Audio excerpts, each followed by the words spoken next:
गुरुदेव नमोस्तु नमोस्तु नमोस्तु। गुरुदेव, आहार विहार और निहार की शुचिता का मानव जीवन पर क्या प्रभाव पड़ता है? मुनिश्री द्वारा बहुत ही सूक्ष्म साधना की जाती है और हम सावक लोग कैसे आचरण करें कि हम भी अपना कल्याण कर सकें और जीवन के पथ को प्रदर्शित कर सकें। देखिए, आहार विहार अगर सही हो तो निहार भी ठीक होता है और आहार विहार की शुचिता से हमारा संपूर्ण जीवन संतुलित होता है, इसमें कोई संशय नहीं। हमारे देश में एक शब्द है युक्ताहार विहार। आहार और विहार तो सबके साथ लगा है, लेकिन कैसा होना चाहिए? युक्त। युक्त का मतलब क्या है?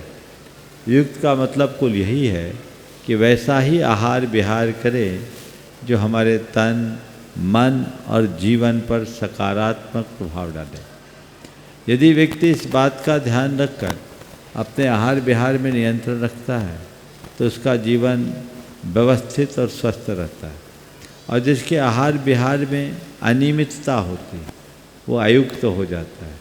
फिर चाहे जो खाने वाले व्यक्ति के शरीर की दशा हम सबको पता है, चाहे जैसी प्रवृत्ति करने वालों का हाल हम सबको पता है, तो हमें इन दोनों बातों को ध्यान में रखते हुए युक्ताहार विहार की आदर्श को अपनाना चाहिए और इसमें पूर्ण शुचिता होनी चाहिए।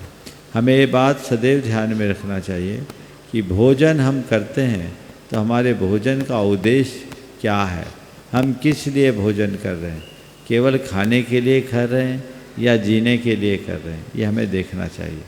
हमें अपने आहार विहार पर पूर्ण ध्यान रखना चाहिए और यदि इस पर हम ध्यान रखते हैं तो उसके सकारात्मक परिणाम अवश्य पड़ते हैं।